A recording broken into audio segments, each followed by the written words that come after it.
नवीन वर्ष आहे आणि सावित्रीचा जिजाऊची जयंती पण आणि 26 जानेवारी पण येणार आहे, त्याच्यासुद्धा शुभेच्छा देतो. 2-3 विषय आहे. एकतर सगळ्यात महत्त्वाचं वाडा आंदोलन आहे. सर्व मेंढपाळ बांधव जे आहे ते कित्येक वर्षापासून अतिशय वाईट स्थितीतून जात आहे. एकतर चराईला जंगल उपलब्ध नाही. परप्रांतीय जेव्हा मेंढपाळवाले लोक इथं जनावरं घेऊन येतं तर ते निवड चाराच खात नाही तर पण आजार पण घेऊन येतं आणि प्रचंड नुकसान आपल्या भागातील खास करून हिंदू मेंढपाळांचं. मुद्दामून तुम्हाला हिंदू मेंढपाळ म्हणतोय.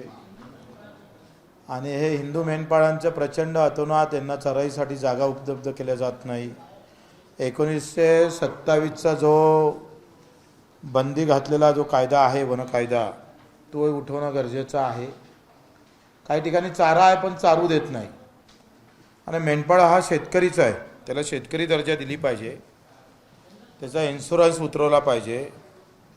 आणि प्रचंड मेहनतीनं हा धंदा करत असताना सरकारचा एक खडकूसुद्धा त्यांना लाभ नाही. आणि त्याच्यामुळं आम्ही 7 तारखेला वाडा आंदोलन आम्ही करणार आहोत. आणि यामध्ये प्रचंड ताकदीनं उलट हे आंदोलनात सहभागी व्हावं म्हणून मेंढपाळ लोकांनी, सगळ्या संघटनेने आम्हाला आग्रह केला. त्यांच्या आग्रहाखातीर मी या आंदोलनात सहभागी होता. दुसरं असं का जानकर साहेबांशी माझं बोलणं झालं, ते पण येणार आहे आणि त्यांचासुद्धा सहभाग याच्यात राहणार आहे. महादेवरावजी जानकर. दुसरा मुद्दा आहे कर्ज माफीचा. मुख्यमंत्री महोदयांनी कर्जमाफीची घोषणा केली आणि आता अडचण बँकेच्या अशा वाढल्या का आता लोकांना, आता ह्या महिन्या कर्जवसुलीचे महिने आहे, जानेवारी, फेब्रुवारी, मार्च, या 3 महिन्यात जर कर्जवसुली झाली नाही तर बँकाही डबघाईशील आणि शेतकऱ्याला सुद्धा पुढचं कर्ज भेटणार नाही. हे तेवढं सत्य आहे. आणि 6% जो कर्जमाफी, व्याज माफी भेटते, ती व्याज माफीसुद्धा शेतकऱ्याला भेटणार नाही. आता सरकार सरसगट कर्जमाफ म्हणतंय, 7/12 कोरा म्हणतं, पण ते विश्लेषण करून सांगत नाही. आता जर आपण उदाहरण जर पाहिलं तर छत्रपती शिवाजी महाराज कर्जमाफी योजना 2017 आली आणि आपले एकूण कर्जदार होते 97,892. माफी भेटली 48,708 लोकांना, म्हणजे 487 कोटी लोक कर्ज माफ झालं. 74,000 लोकांना कर्जमाफी झाली. त्यातले 23,000 लोकांना कर्जमाफी 1.5 लाखाच्या आत असून सुद्धा झाली नाही. म्हणजे वर्ष, सण सर्व बरोबर होतं, पण काही त्रुट्या काढून आता एका मध्यवर्ती बँकेचा आकडा जर 23,000 आहे तर या जिल्ह्याचा आकडा किमान 50,000 आहे. म्हणजे 1 लाख शेतकऱ्यांच्या कर्जमाफी व्हायला पाहिजे होती छत्रपती शिवाजी महाराज योजनेमध्ये, तर ते फक्त 50,000च झाली. म्हणजे कसा खोटे आकडे आपण पाहतो समोर येतोय. तेच महात्मा ज्योतिबा फुले योजनेमध्ये झाली, त्याच्यातसुद्धा बँकेची जे कर्जमाफी व्हायला पाहिजे होती एकूण महात्मा ज्योतिबा फुलेमध्ये 47,000 शेतकऱ्यांची कर्जमाफीची घोषणा झाली. इथून आपण प्रस्ताव पाठवले आणि 2,578 लोकांना अजूनही कर्जमाफी झाली नाही, त्यांना कर्जमाफी भेटू शकली नाही. ते सुद्धा 2 लाखाच्या आतील शेतकरी होते. हा जो प्रसंग आहे, हे जी काही व्यवस्था आहे, हे तपासणं फार गरजेचं आहे. आता यांना तुम्ही माफ करणार आहे का, हे 3 लाखाच्या वर आहे का, नाही, हे 1.5 लाखाच्या आतच होते, आकड्यामध्ये हे बसणार होते. परंतु इन्कम टॅक्स असेल, मोटर गाडी असेल, असं काही कारणं दाखवून याला त्या कर्जमाफीतून वगळलेला आहे. आता दुसरा मुद्दा असा आहे का तुम्ही कोणत्या वर्षातली कर्जमाफी केली ते 2-3 दिवसात जाहीर केलं पाहिजे मुख्यमंत्र्यानं. मुख्यमंत्री महोदयांना आमची विनंती आहे का तुम्ही कर्जमाफी कोणती करता, काय करणार, कशी करणार, हे आम्हाला माहीत नाही. आता शेतकऱ्याकडे वसुलीसाठी बँका जाते तर ते म्हणतात अरे कर्जमाफी होणार आहे, आम्ही कशी भरणार आहोत. ते मुख्यमंत्री देवेंद्रजी फडणवीसचं स्टेटमेंट दाखवतात, हे पहा सीएमनं सांगितलं ना कर्जमाफी होते. आता सीएमनं सांगितलं कर्जमाफी होते तर मग कर्ज वसुली बंद झाली. आज रोजी आमचे नाही म्हटलं तर 25% कर्ज वसुली व्हायची, आज ते 10%वरही नाही. प्रचंड परिणाम त्याचे कर्ज वसुलीवर झाले आणि याच्यामुळे होणाऱ्या बँकेचे जे काही लॉस आहे आणि शेतकऱ्याचे पण. आता उद्या जर रनिंग कर्जमाफी केली नाही आणि जुनी केली तर मग हा रनिंगवाला मेला. आता 2020 ते 24 पर्यंत आमच्या बँकेच्या शेतकऱ्याची संख्या आहे 45,000. तर 45,000 20 ते 24 आणि ते कर्ज रक्कम होते 398. आता 20 ते 24 करणार आहे काय, म्हणजे जुने आणि हे. दुसरा आपण पाहतो 2007 ते 2012 ही शेतकरीची संख्या 630 आणि 74 कोटी आहे. आता 2007 ते 12ची कर्जमाफी केलीच नाही, ते तशीच पेंडिंग आहे. आता नवीन जुन्या कर्जमाफीमधले शिवाजी महाराज आणि ज्योतिबा फुलेंच्या याच्यामधले ते कर्जमाफीमध्ये बसलेच नाही किंवा ते अपात्र केल्यामुळं तेही कर्ज देत नाही आहे, म्हणजे ते पण अंगावर आहे. म्हणजे 7-12 कोरा तर नाही, आता 7-12 कर्जानं भरून येण्याची शक्यता टाळता येत नाही. आणि म्हणून 2-3 दिवसात जर या कर्जमाफीची घोषणा, नेमकी घोषणा काय असेल करा, पण कोणतं कर्ज माफ होणार आहे, कोणत्या वर्षातलं कर्ज माफ करणार आहे, किती माफ करणार आहे, किती रकमेचं माफ करणार आहे, हे जर जाहीर केलं नाही तर शेतकरी मरेल आणि बँकासुद्धा डुबल्याशिवाय राहणार नाही. आणि त्याच्यासाठी आम्ही मेंढपाळाच्या मुद्द्यामध्ये हा सुद्धा मुद्दा कर्जमाफीच्या संदर्भात तुम्ही घोषणा केलीच आहे तर कुठल्या वर्षातली करणार आहे ते सुद्धा आम्ही घेणार आहोत. आणि आजच CCIनं 500 रुपये कमी भावानं कापूस घेणं सुरू केला. 7,594 काहीतरी हमी भाव आहे. आणि CCIनं सांगितलं का जागतिक भाव घसरण झालेला आहे, त्याच्यामुळं 500 रुपये कमी भावानं आम्ही कापूस घेऊ. म्हणजे या 50-60 वर्षातलं हे पहिलं उदाहरण आहे का CCI हमी भावानं कापूस खरेदी करत नाही. म्हणजे हा मोठा अलौकिक आहे. म्हणजे आता हे पण हिंदू शेतकरी आहे, मुळात हे सर्व शेतकरी हिंदू आहे आणि बहुसंख्येनं हिंदू आहे. त्याच्यानं या 13,000 रुपये तुरीचा भाव होता तो 7,000वर आला. बटेंगे तो हिंदू किसान कटेंगे, बटेंगे तो क्या हिंदू किसान कटेंगे, अशी एक व्यवस्था या देशामध्ये येऊन बसलेली आहे. आणि या सगळ्या निषेधार्थ आम्ही 7 तारखेला मेंढपाळ बांधव आणि कर्जमाफीच्या संदर्भात आणि हमीभावाच्या संदर्भात आम्ही आंदोलनात सहभागी होणार आहोत. आपल्या सगळ्यांच्या सहकार्याची अपेक्षा आहे, आपण ते सहकार्य करावं याच्यासाठी ही मीटिंग आम्ही बोलावली, पत्रकार परिषद बोलावली. हे मला ब्राह्मणाथडीचं सेंटर आहे, मतदान क्रमांक 70. आणि इथं मागच्या वेळेस मला मतं होते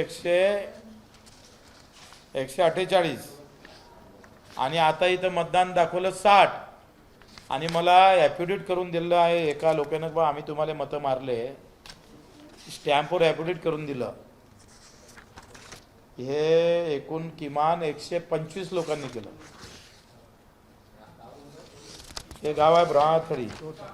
हां 607 अनुक्रमांक आहे.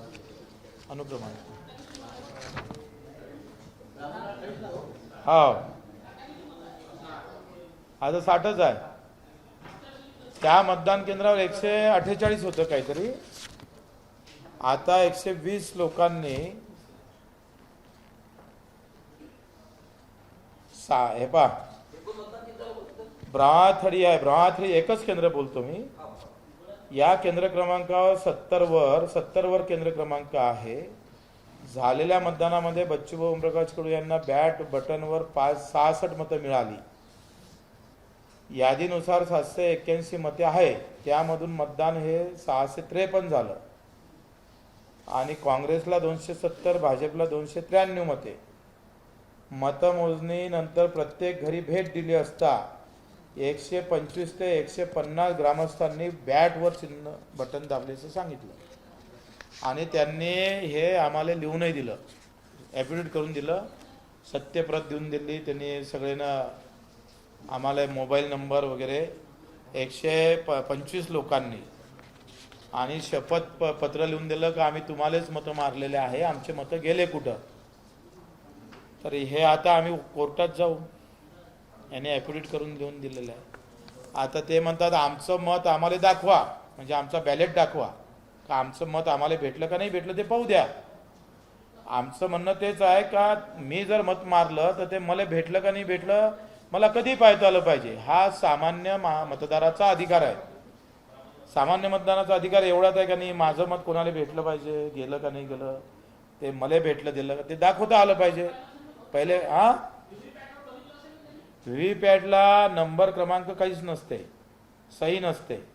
पहिले काय होतं, बॅलेटला वरते पावती याची, भाऊ तुम्ही मतदान केलं असेल तर त्याच्यावर सही राहायची आणि एक बॅलेटवर खाली सही राहायची आणि त्या पावतीचा क्रमांक खालच्या बॅलेटवर राहायचा जो आपल्या हाती यायचा, म्हणजे तो बॅलेट क्रमांक हा माझा आहे तो कधी पाहू शकलं असतं. आता व्हीव्हीपॅट म्हणजे 4ले5 वरली मटक्याच्या आकड्याची स्लिप देतं.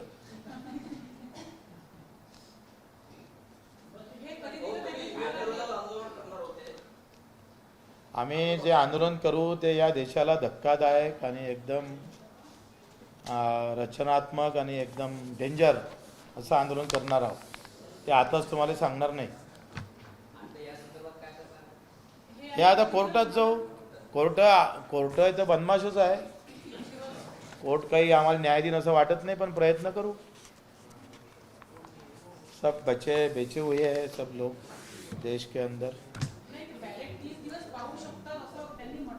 तुम्ही लक्षात घ्या, तुमच्या लक्षात नाही आलं आम्ही काय मागणी केली का, एकूण ईव्हीएम मशीन आहे, ह्या ईव्हीएम मशीन इथं आपण बटन दाबतो आणि मग इकडे व्हीव्हीपॅटमध्ये आपल्याला मशीनमध्ये दिसते का आपल्या. आमचं म्हणणं आहे का हा जो व्हीव्हीपॅट आहे हा हाती आला पाहिजे, हाती आला पाहिजे, त्याच्यावर आमची सही घेतली पाहिजे, त्याच्यावर क्रमांक असला पाहिजे आणि तो मग मतपेटीत टाकला पाहिजे. जे रेग्युलर मतपेटी होती का नाही आपली, म्हणजे इकडे मोजला आणि काही आक्षेप असली तर हे मतपेटी मोजा, म्हणजे क्रमांक येईन, मशीनही चालू आहे, ईव्हीएम मशीनही चालू आहे आणि मतपेटी पण चालू आहे, दोनही होऊ शकतं, सक्सेस होऊ शकते. काँग्रेसची केलेली मागणी वेगळी आहे, आमची मागणी वेगळी आहे. आमची मागण्या दोन आहे. एक व्हीव्हीपॅटवर आमची सही असली पाहिजे, त्याच्यावर मतदान क्रमांक असला पाहिजे, आणि दुसरी मागणी अशी आहे का मत मला पाहायला भेटलं पाहिजे, ते भेटलं का नाही भेटलं. काँग्रेसने की हुई मागणी अलग आहे, तो त्यांच्या विचारांना डोक्यानं केलेली मागणी आहे, हे आमच्या डोक्यानं केलेली मागणी आहे.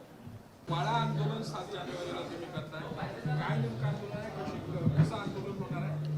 हिंदू मेंढपाळ बांधवांसाठी हे आंदोलन आहे आणि याच्यामध्ये चराई छद्र नाही, चराईसाठी कुठली जागा उपलब्ध करून दिल्या जात नाही आणि त्याच्यामुळं प्रचंड नुकसान मेंढपाळ बांधवांचं होत राहतं. आपत्तीत काही मेंढपाळ मरण पावले, काही मृत्युमुखी पडले तर त्याचे पैसे भेटत नाही आणि परप्रांतातून येणारे जे काही जनावरं आहे ते सगळे रोगराई घेऊन येतं, कारण ते अनेक राज्य फिरत फिरत आपल्या राज्यात येतात आणि त्याच्यामुळं प्रचंड आम्ही पाहतोय आमच्या सगळ्या इथल्या जनावरांच्या याच्यावर प्रचंड रोगराई पसरून मृतकाची संख्या प्रचंड वाढत आहे. म्हणून मेंढपाळ बांधवासाठी त्यांच्या मागणीनुसार मी हे आंदोलन 7 तारखेला वाडा आंदोलन करणार आहोत. सन्माननीय महादेवरावजी जानकरसुद्धा या आंदोलनात येण्याची शक्यता आहे आणि त्यांनी आग्रह केला का आपल्या नेतृत्वात हे आंदोलन व्हावं, त्याच्यासाठी हे आंदोलन करतो आहे. शेतकरी मुख्यमंत्र्यांनी कर्जमाफी योजना जी आहे ती जाहीर केलेली आहे, मात्र त्यावर तुम्ही काही आक्षेप घेतला आहे. मुख्यमंत्र्यांनी योजनेमध्ये स्पष्टता आणावी असं तुमचं म्हणणं आहे? काय झालं आहे, जानेवारी फेब्रुवारी मार्च हे वसुलीचे दिवस आहे आणि प्रत्येक बँकवाल्याला, आता आम्ही जिल्हा मध्यवर्ती बँकेचा अध्यक्ष असल्यामुळं आता जेव्हा वसुलीला आमचे अधिकारी जातं तेव्हा शेतकरी म्हणतं का कर्जमाफी झाली आहे, कर्जमाफी होणार आहे, आता आम्ही कसं भरणार. आता कर्ज जर भरल्या गेलं नाही, कर्ज त्यांचं बरोबर आहे शेतकऱ्यांचं, आता नेमकी चालू वर्षाची कर्जमाफी होणार आहे का 20 ते 24ची कर्जमाफी तुम्ही करणार आहे सरसगट, का 7 ते 12चे जे कर्जदार शेतकरी राहिले 7 ते 12 त्याच्या अगोदरची झाली. आता हे 2 टप्पे आहेत, 7 ते 12 आणि 20 ते 24, हे सरसगट तुम्ही कर्जमाफी करणार आहे का, हे स्पष्टता नाही. आणि त्याच्यामुळं बँकाही लॉसमध्ये येईल आणि शेतकरी प्रचंड घाट्यात जाण्याची शक्यता आहे. कारण जर मार्चपर्यंत जर कर्ज भरलं नाही तर त्याला व्याजमाफीची सवलत केंद्र सरकारची भेटणार नाही. व्याजमाफीची सवलत भेटली तर पुढच्या वर्षी कर्ज पण भेटणार नाही शेतकऱ्याला.